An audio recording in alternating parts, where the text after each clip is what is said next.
సిద్దిపేట జిల్లా గజ్వేల్ ప్రజ్ఞాపూర్ మున్సిపాలిటీ పరిధిలోని సుమారు 264 మహిళా గ్రూపులు ఉండగా 20 మంది ఆర్పీలుగా ఒక సీఈఓగా పనిచేస్తున్నారు. ప్రభుత్వం మహిళలకు ఆర్థికంగా ఎదగటం కోసం ప్రోత్సహిస్తూ బ్యాంకుల ద్వారా రుణాలు ఇస్తూ వారి అభ్యున్నతి కోసం పాటుపడుతుంటే అమాయక మహిళలను అడ్డం పెట్టుకుని మున్సిపాలిటీ పరిధిలోని సీఈఓ ఆర్పీలు కలిసి బ్యాంక్ అధికారుల సహకారంతో లక్షల రూపాయల రుణాలను తీసుకుని మహిళా సభ్యులకు ఇవ్వకుండా తమ సొంతానికి డబ్బులు వాడుకుని పెద్ద ఎత్తున అవినీతికి పాల్పడ్డారని గుర్తించామన్నారు. మహిళా సంఘంలో 10 మంది సభ్యులను 3-5 సభ్యులను స్థానికులను గుర్తించి మిగతా వారిని ఫోటోలను మార్పిడి చేసి మహిళా సంఘం ఏర్పాటు చేసి సంఘ పేరుతో 20 లక్షల రూపాయల రుణాలను తీసుకున్నారని, గత 10 భాషల నుండి అవినీతి భావోతం సాగుతోందని, ఇందులో పెద్ద మొత్తంలో అవినీతి జరిగినట్లు అధికారులు గుర్తించారు. మరో వారం రోజుల్లో పూర్తి విచారణ చేపట్టి జిల్లా అధికారులకు నివేదిస్తామని జిల్లా ఆడిట్ అధికారి జయశ్రీ మీడియాతో వివరించారు. అంతకుముందు గజ్వేల్ ప్రజ్ఞాపూర్ మున్సిపల్ కార్యాలయంలో బాధిత మహిళా సంఘాల సభ్యులతో జిల్లా అధికారులు వివరాలను అడిగి తెలుసుకున్నారు.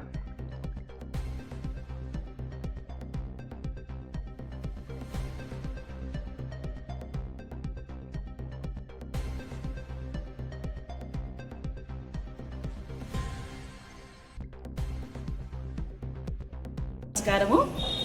నేను district audit officer Jayashree from Siddipet. Hanumanth Reddy garu మా కమిషనర్ గారు గజ్వేల్. మాకు అడిషనల్ కలెక్టర్ గారు గరిమా అగర్వాల్ మేడం ఒకరోజు మమ్మల్ని పిలిచి 2 days బ్యాక్ ఒక అప్లికేషన్ సోమవారం మనకి లావణ్య శ్యామల అనే అమ్మాయి కంప్లైంట్ ఇచ్చింది. ఏమని, ఇట్లా సంఘాలందరూ ఎవరికైతే వీళ్ళు గవర్నమెంట్ వాళ్ళంతా బీద వాళ్ళందరికీ చిన్న హ్యాండ్ లోన్స్ 1-2 లక్షలు అలా అమౌంట్ ఇవ్వటానికి ఏదైతే వీళ్ళందరూ గవర్నమెంట్ ఏర్పడిన స్కీమ్స్ ఏదైతే ఉన్నాయో ఆ ఏర్పరిచిన స్కీమ్స్ అన్నీ కూడా బాగా ఫ్రాడ్ జరుగుతుంది అని తెలిసింది. ఇవాళ యాజ్ పర్ ద ఎంక్వైరీ మేమంతా ఇవాళ ఇక్కడ ఎంక్వైరీ చేయడానికి వచ్చినప్పుడు గజ్వేల్లో 3 సంఘాల నుంచి మేము ఒక 30 మంది ఎంక్వైరీ చేసి వాళ్ళ వాంబోలం తీసుకున్న తర్వాత మనకు అర్థమైంది ఏంటంటే మొత్తం చాలా చాలా చాలా అతి భయంకరంగా ఫ్రాడ్ జరుగుతుంది. అమౌంట్ అంతా కూడా ఒక్క బీద వాళ్ళకి కూడా ఇక్కడ ఎవరైతే ఉన్నారో ఎంప్లాయీస్, ఎవరైతే బాధ్యతలు ఉన్నారో ఒక్కరికి కూడా వాళ్ళకి తెలియకుండా వాళ్ళ అకౌంట్లో 4 లక్షలు 3 లక్షలు 2 లక్షలు 1.5 లక్షలు అట్లా వాళ్ళకి తెలియకుండా అమౌంట్ ఎలా పడుతుంది?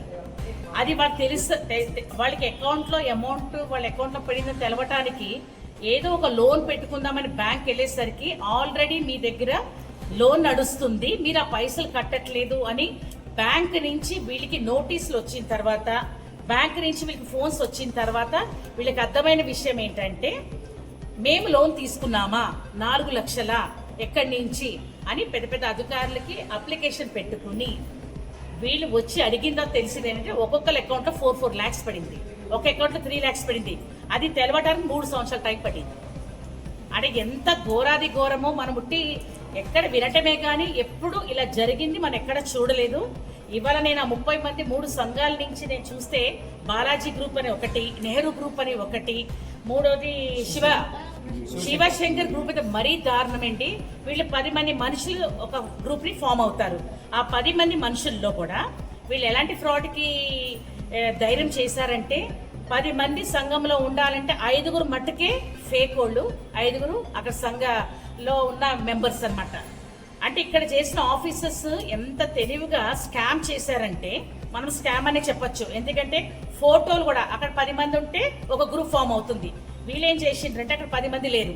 బ్యాంక్లో వీళ్ళు స్టేట్మెంట్ ఇచ్చినప్పుడు 10 మంది మెంబర్స్ ఉంచాలి. అక్కడ ఆ 10 members-లో వాళ్ళ దగ్గర 5 ఉంటే ఇంకా 5కి వాళ్ళ అక్కని, వాళ్ళ తమ్ముడిని, వాళ్ళ చెల్లిని, వాళ్ళని వీళ్ళని నుంచోపెట్టి కొన్ని ఫొటోస్ స్కామ్ ఫొటోస్ పెట్టారు వాళ్ళు.